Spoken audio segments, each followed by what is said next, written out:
డిఎస్సిలో పోస్టులకు అమ్ముకున్నారు, డిఎస్సిలో పోస్టులు తీసుకెళ్లి ట్రైబల్ విద్యార్థులకు అన్యాయం చేశారు. ఈరోజు నోటిఫికేషన్లు వేసి వాళ్ళ ల్యాండ్ లాక్కుంటున్నారు. ఇదంతా ఏం కనపడదు మీడియాకి. మీడియాకి ఏం కనపడుతుంది? 17 బల్బులు ఇచ్చాడు, ఆ గూడానికి కరెంటు తీసుకొచ్చారు కేంద్ర ప్రభుత్వం యొక్క పథకం ద్వారా. కాబట్టి ఈ దేశానికి ఆయన మహారాజు. మొబైల్ నగేషన్ చంపిన వాళ్ళని తీసుకొచ్చి పార్టీలో జాయిన్ చేసుకొని పార్టీ ఫండ్ తీసుకొని నిందితులను కాచి కాపాడుతుంటే మనకు కనపడుతుంది. కళ్ళకి గంతలు కట్టుకున్నాం గాంధారీలాగా.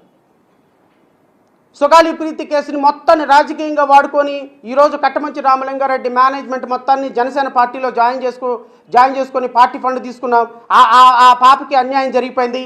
ఇది కనపడుతుంది మన కళ్ళకి గాంధారీలా కళ్ళకి గంతలు కట్టుకుంటాం. ట్రైబల్ ఏరియాలో ఉండాల్సిన పోస్టులన్నీ తీసుకుని వెళ్ళిపోయి నాన్ ట్రైబల్ చేత ఫిల్ చేయించి కొన్ని వేల మంది ట్రైబల్ యువతకు అన్యాయం చేస్తున్నాం. ఇది కనపడదు, కళ్ళకి గంతలు కట్టుకున్నాం మీడియాకి. ట్రైబల్ ఏరియాలో ఉన్న ల్యాండ్లు మొత్తాన్ని తీసుకుని వెళ్ళిపోయి ల్యాండ్ ఎక్విజిషన్ సిస్టమ్ ద్వారా మొత్తం తీసుకెళ్లి కార్పొరేట్ కంపెనీలకు దోచి పెడుతున్నాం. ఇది కనపడదు మొత్తానికి, మన కళ్ళకి గంతలు కట్టుకున్నాం. మనకు కనపడేది ఏంది?